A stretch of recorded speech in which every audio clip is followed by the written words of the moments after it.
कृपया ध्यान दें। आज 6 दिसंबर 2025 को मैंने एक गीत लिखा है, वो मैं आपको आगे अभी सुनाऊंगा। तो मैं आप सभी को बताना चाहता हूं कि परम पूज्य बोधिसत्व बाबा साहब डॉक्टर भीमराव अम्बेडकर ने अनेक कठिनाइयां, अनेक परिस्थितियों से गुजर करके उन्होंने जो मन में ठानी थी वो सर्व पूर्ण करके गए हैं। जैसे उन्होंने कहा था सन 1935 में कि मैं हिंदू धर्म में पैदा हुआ, ये मेरे बस की बात नहीं थी, लेकिन हिंदू रह करके मरूंगा नहीं, ये मेरे बस की बात है। वो उन्होंने 14 अक्टूबर 1956 को 5 लाख अनुयायियों के साथ में बुद्ध की शरण चले गए। उन्होंने एक बात और कही थी कि मैं अगर अपने समाज को बराबरी का दर्जा न दे सका तो स्वयं को अपनी गोली मार लूंगा।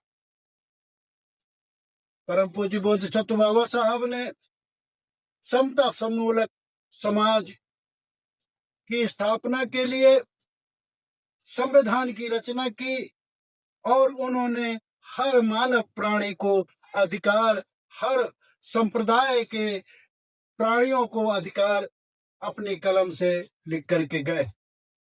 उन्होंने एक बात और कही थी, उन्होंने कहा था कि मैं जो भी कुछ हूं तो बुद्ध की अनुकंपा से हूं। मुझे बुद्ध के चरित्र से, बुद्ध के ज्ञान से, बुद्ध के धम्म से इतना प्यार हो गया है कि हमको हर प्राणी, हर जीव जंतु एक समान लगते हैं। उन्होंने कई बार अपने संबोधन में ये भी कहा था कि मैं जो भी कुछ आज यहाँ तक कर सका हूं वो हमने हर अपने समाज और हर समाज के लोगों के लिए किया है। तो मैं इन्हीं शब्दों के साथ में मैं ये भी बताना चाहता हूं कि एक बार की बात है कि एक विदेश से पत्रकार महोदय आए हुए थे भारत में। तो उन्होंने बाद में बाबा साहब डॉक्टर भीमराव अम्बेडकर से वार्ता के रूप में बताया।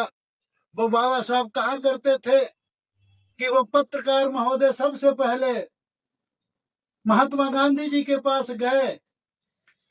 तो जब कुछ समय हो गया था, अंधेरा छा गया था, तो जब महात्मा गांधी की कोठी पर गए तो वहां से बताया कि मैं महात्मा गांधी जी से मिलना चाहता हूं, क्योंकि उस समय महात्मा गांधी सुर्खियों में थे। लेकिन जब उनकी कोठी पर पहुंचे तो वहां के पहरेदारों ने बता दिया कि अब गांधी जी आपसे नहीं मिल पाएंगे क्योंकि उनका मिलने का समय नहीं है। पत्रकार महोदय वहां से चल दिए, जाके पंडित जवाहरलाल नेहरू के पास गए, उनकी कोठी पर गए तो तब तक 9-10 बज चुके थे। वहां भी पहरेदारों ने बता दिया कि अब मिलने का समय नहीं है, अब वो आपसे नहीं मिल सकते हैं। उसके बाद वो डॉक्टर राजेंद्र प्रसाद के पास गए तो वहां भी उनको खाली हाथ आना पड़ा, वहां भी मिलना नहीं हुआ। तब तक 12 बज चुके थे, क्योंकि यहां से वहां जाना, वहां से वहां जाना, क्योंकि वो विदेश से आए थे तो किराए की टैक्सी से वो भ्रमण कर रहे थे। तब तक उन्होंने सोचा कि अब किससे मिलें, हमें लगता है कि अब किसी होटल में रुकना पड़ेगा। लेकिन उस समय उनके दिमाग में उन पत्रकार महोदय के आया कि मैं क्यों ना इस वक्त उभरता हुआ सितारा डॉक्टर भीमराव अम्बेडकर जी हैं, हो सकता है कि वो मिल जाएं। तब तक वहां पहुंचते पहुंचते 1:30 और 2 का समय हो चुका था। वहां जाकर के जैसे ही पहुंचे 26 अलीपुर रोड, जब 26 अलीपुर रोड पहुंचे तो वहां पूछा कि मैं डॉक्टर भीमराव अम्बेडकर से मिलना चाहता हूं, मैं विदेश से आया हूं। तो वहां का पहरेदार कहने लगा कि मैं जरा पूछ करके बताऊंगा आपको। जब गया अंदर जाके उस पहरेदार ने कहा कि मान्यवर, आपसे कोई विदेश का पत्रकार मिलना चाहता है, वो दरवाजे पे खड़ा है। डॉक्टर भीमराव अम्बेडकर ने कहा कि उसे अंदर लेके आओ। जब पत्रकार महोदय वो अंदर गए, जैसे ही उन्होंने दुआ बंदगी हालचाल पूछा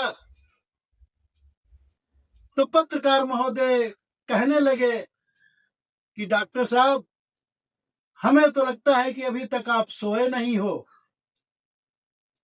अम्बेडकर साहब कहने लगे कि क्या सोए? वो कहने लगे कि मैं तो महात्मा गांधी के पास 9 बजे गया था, वहां भी उन्होंने मना कर दिया मिलने से। मैं पंडित जवाहरलाल नेहरू के पास गया, वहां भी मना कर दिया। मैं डॉक्टर राजेंद्र प्रसाद के पास गया, वहां भी उन्होंने मिलने से मना कर दिया। लेकिन मैं जो आपके पास आया हूं तो मुझे तो ऐसा लगता है कि अभी तक आप सोए भी नहीं हैं और जाग रहे हैं। डॉक्टर अंबेडकर साहब कहने लगे कि देखिए पत्रकार महोदय, उनका समाज जगा हुआ है, इसीलिए वो सो रहे हैं। हमारा समाज सोया हुआ है, इसलिए हम जाग रहे हैं। मैं अपने समाज को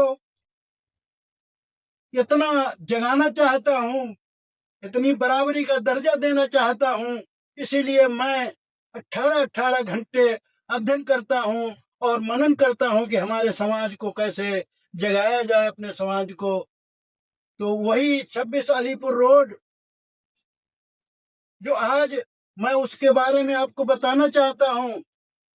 तो वो पत्रकार महोदय कहने लगे कि धन्य है भाई डॉक्टर भीमराव अम्बेडकर जी, आप हकीकत में एक अच्छे सच्चे देशभक्त नायक हैं। आप हकीकत में मानव प्राणी के उद्धारक हैं। तो इन शब्दों के साथ में मैं आप सभी को बताना चाहता हूं कि मैंने 4 लाइनें आपके गीत को लिखा है, वो आज की घटना के लिए और 6 दिसंबर 1956 की घटना को जोड़ती है। तो मैं आप सभी के सामने प्रस्तुत कर रहा हूं, कृपा करके ध्यान दें। तो हमारी रचना थोड़ी भावुक है, क्योंकि मैं डॉक्टर भीमराव अम्बेडकर को अपना प्रेरणा स्रोत मानते हैं और उनकी प्रेरणा से मैं आज आप सभी के सामने बहुत भिक्षु बना बैठा हूं। मुझे 25 वर्ष हो गया है इस वस्त्र में। मैं कभी कभार छोटी मोटी रचनाओं को भी करता हूं, क्योंकि कहा गया है, बाबा साहब ने कहा था कि शिक्षित बनो, कि शिक्षा के बिन गति चली जाती है, गति के बिन नीति चली जाती है, और नीति नहीं होती है तो विकास चला जाता है। तो मैंने परम पूज्य बोधिसत्व बाबा साहब को अपना प्रेरणा स्रोत माना है। मैं अपना सब कुछ त्याग करके मैं आप सभी के सामने बौद्ध भिक्षु बनकर के प्रचार कर रहा हूं और 4 लाइनें लिखता हूं, वो आप सभी के सामने प्रस्तुत करता हूं। तो कृपया ध्यान दें।